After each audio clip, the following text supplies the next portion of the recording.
Hello everyone, and welcome to our brand new series where we dive deep into some of the most profound stories ever told, the parables of Jesus. Over the next 6 episodes, we'll unpack the timeless wisdom hidden within these simple, yet powerful, narratives. These aren't just ancient tales, they are vibrant lessons packed with meaning that can transform the way we see ourselves, our neighbors, and our purpose in the world.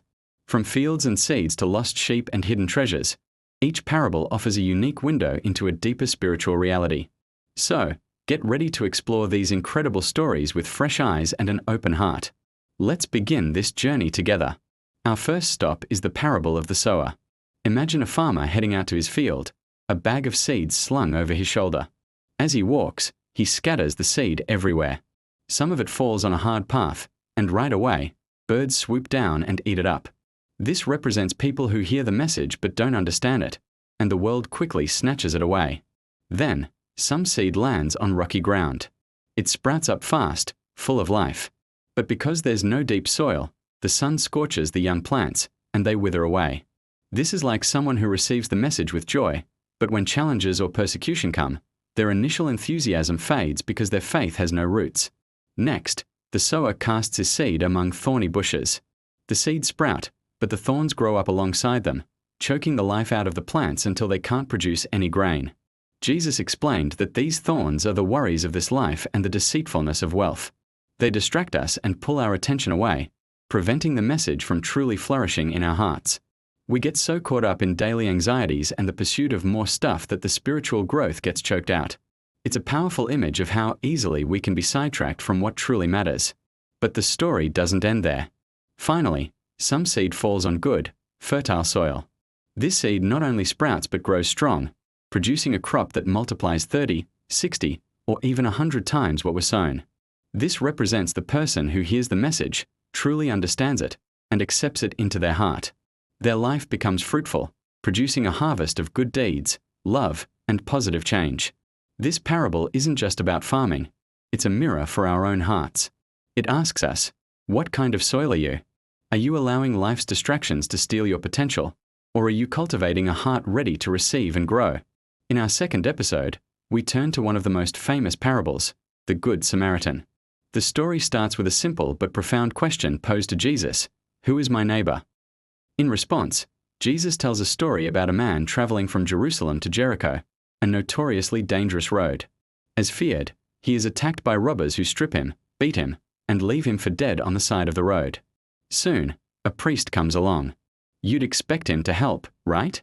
But he sees the injured man and crosses to the other side of the road.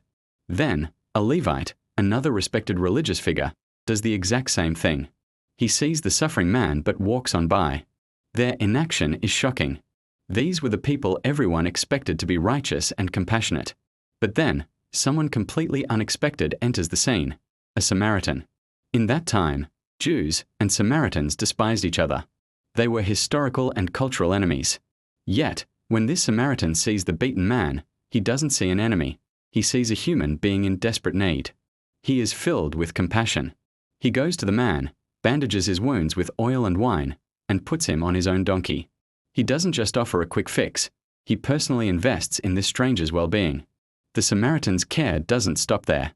He takes the man to an inn and looks after him overnight. The next day, he gives the innkeeper 2 silver coins, a significant amount of money, and says, "Look after him, and when I return, I will reimburse you for any extra expense you may have." He promises to follow up.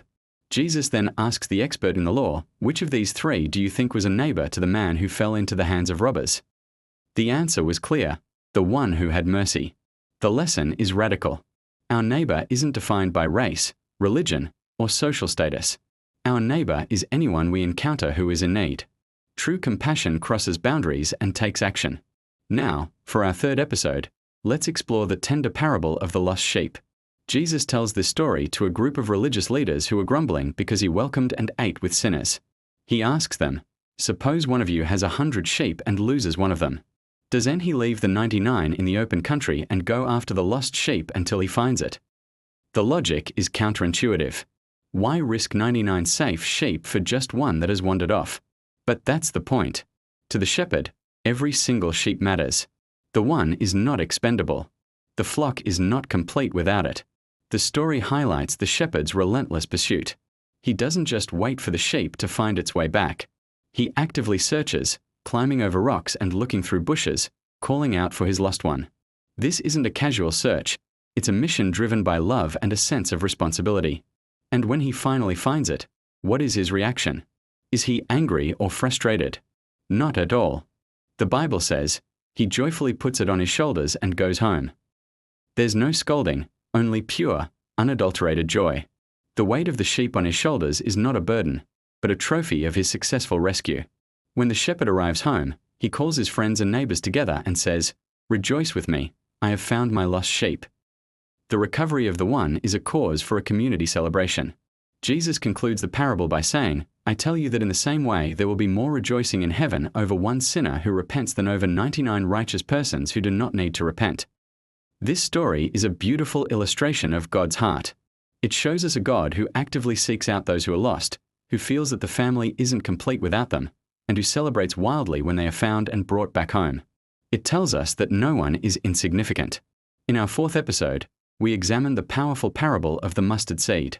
Jesus says the kingdom of heaven is like a mustard seed, which is one of the smallest seeds you can plant. It's tiny, almost insignificant. You could hold a dozen in the palm of your hand and barely feel them. This seems like a strange comparison for something as grand and glorious as the kingdom of heaven. You'd expect a comparison to a mighty oak or a majestic cedar, but Jesus chooses this humble, tiny seed. This choice is deliberate and full of meaning. It teaches us that great things often have very small, seemingly unimpressive beginnings. But what happens to this tiny seed?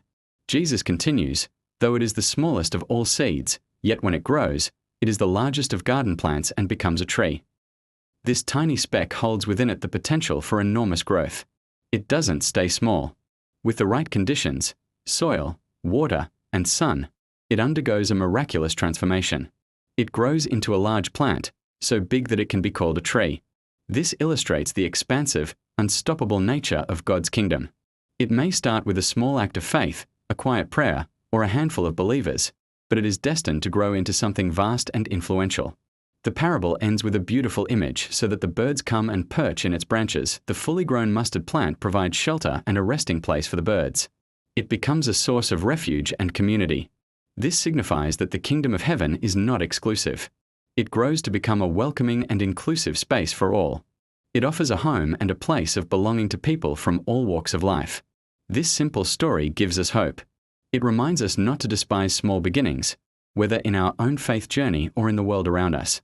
A small act of kindness, a tiny seed of faith, can grow into something magnificent that blesses everyone around it. For our 5th episode, we uncover the parable of the hidden treasure. Jesus says, "The kingdom of heaven is like treasure hidden in a field. When a man found it, he hid it again, and then in his joy went and sold all he had and bought that field." Picture this. A man is just going about his ordinary day, maybe working as a day laborer, plowing someone else's field. Suddenly, his plow hits something hard. He digs it up and discovers a chest filled with treasure. It's a life-changing discovery, completely unexpected. His immediate reaction is crucial. He recognizes its immense value instantly.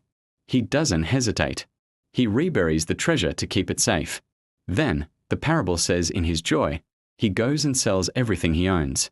This isn't a reluctant sacrifice. It's a joyful one. Why? Because he knows that what he is gaining is infinitely more valuable than what he is giving up. His house, his belongings, his savings, all of it pales in comparison to the treasure. He liquidates all his assets to purchase the one thing that truly matters, the field that contains the treasure. The focus is on the overwhelming joy that fuels his radical decision. This parable teaches us about the supreme worth of the kingdom of heaven. Discovering a real relationship with God is like stumbling upon this hidden treasure.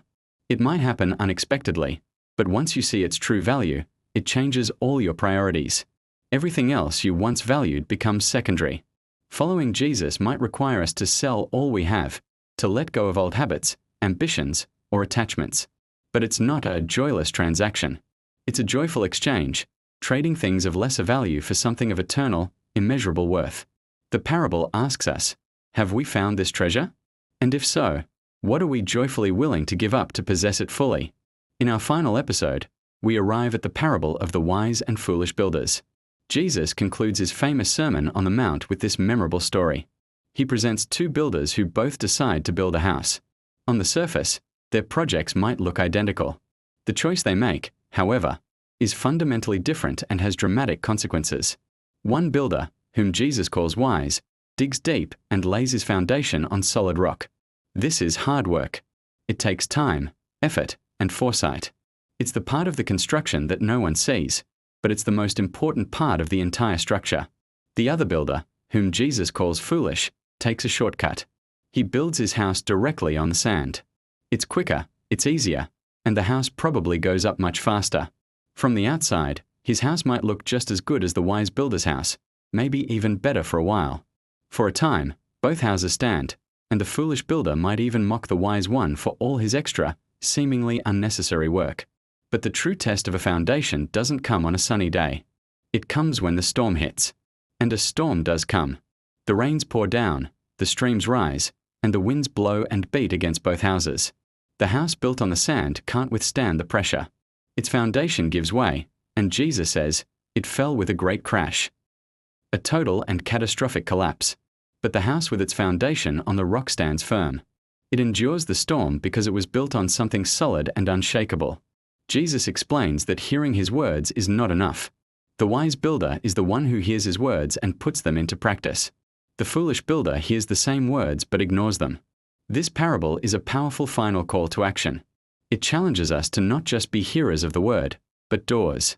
Our very lives are the houses we are building, and the only foundation that will last is a life built on obedience to the teachings of Jesus.